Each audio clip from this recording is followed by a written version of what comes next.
Welcome back to Secrets of a Stylist. I'm Kim. I'm a fashion stylist. For those of you who don't know me, for those of you who do, good to see you again. We hang out here every Thursday. I post new style videos. Today, we are talking about how I edit my Instagram photos. Yay! I get lots of emails from you guys asking how I do it, so let's get to it. I have a bunch of different apps that I use to edit my photos depending on what I'm looking for. So one of my favorite apps that I like is called Facetune. And so quite often, I'm gonna grab a photo right now so I can show you guys. What I do is I grab a picture from my camera and I load it into Facetune, and then I use the detail button. And what it is awesome is it's really the only thing I use on Facetune. I've tried to kind of use the smooth button, but I just find things look a little too foggy. I like my photos to be as crisp and as clean as they can be, and also as true to nature.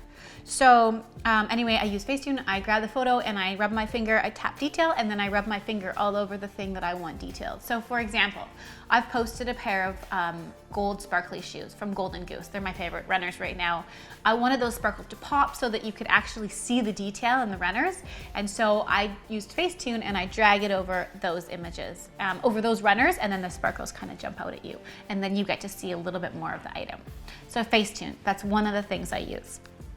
Another one of my favorite apps that I use, I also use an app called Flip Photo.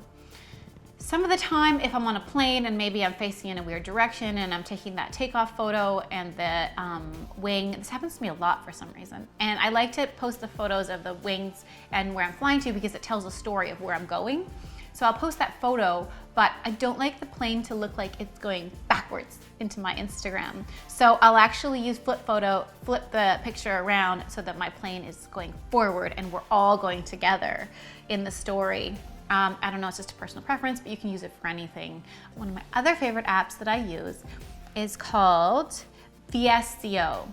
So in this app, I have one filter that I use for my entire Instagram. You don't have to do this, but my Instagram has like a certain aesthetic. Also, I'm a little bit anal, so I really like to have everything looking pretty and flowing. So I bought a filter, and I only use that filter. So every photo that I take, I put it through VSCO, and I put the same filter on top of everything. So that gives it a very common like look and feel. So I actually use A7.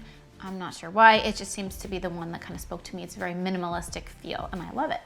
So if you want to take a look and play around with that, VSCO, it's a great app. I love it, has a lot of really good features. The filter is what I use on that one.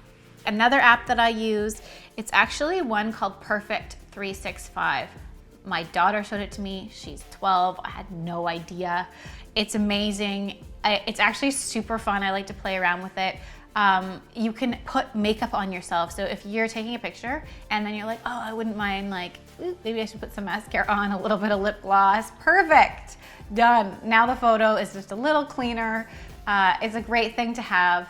Be a little careful. You still want to look like you, and because you're beautiful.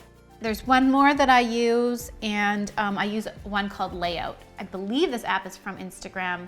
So sometimes when I have a few photos that I want to put together, I use Layout. So I'll put maybe a picture of myself, or maybe like, let's say I'm featuring celebrities, I'll put 3 different celebrities in so you can see their looks all in one photo. It's a great app and I love that one too. Beyond apps, those are just some of the apps that I use. Some of my other tips and tricks for Instagram, something that's very important is lighting. I mean, a lot of the time when you see my Instagram photos, those are really taken. I mean, some of them are pre-shot, but a lot of them are taken like right in the moment. And something that I love is when it's a little bit cloudy out. It just gives really soft, even light. That's something I look for. I feature clothing, so something you want to think about is backgrounds. So if I'm trying to tell you guys about clothing, then I don't want a crazy background behind me. It's much better if it's plain, like a wall or something like that. So that's something else that I look for. I look for like a plain wall, something that's still interesting to you, but it's not going to detract from the outfit. Another amazing tip, this is when you are taking the shot. This is killer. You don't want to tilt your phone, so you don't want your phone to be, I know a lot of you like picture to be taken from up. You never want to take it from down. but actually it distorts the lens. So if you're having someone take a picture of you, the best thing they can do is take it from straight on. So if you're a little bit shorter than them, you will kind of want them to duck down and hit the image right as it is. Thank you so much for tuning in. I hope that you guys enjoy this today. Listen, social media is everywhere. It's here to stay, and it actually can be a really useful tool in your business. For me, it's a great way that I can share and interact with all of you, and I love it. I love the feedback. For you guys, however you want to use it, maybe you want to use it in your personal life to connect with friends and family, or maybe you have a business and you use it for growing that. It can be an amazing network if you use it in the right direction.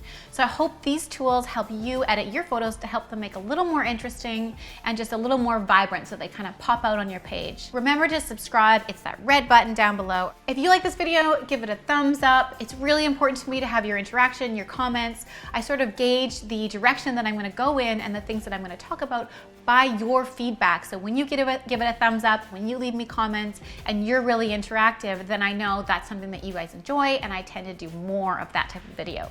So again, thanks for seeing you this week, and remember to subscribe if you like this, and I will see you next week for something equally as outstanding. Bye.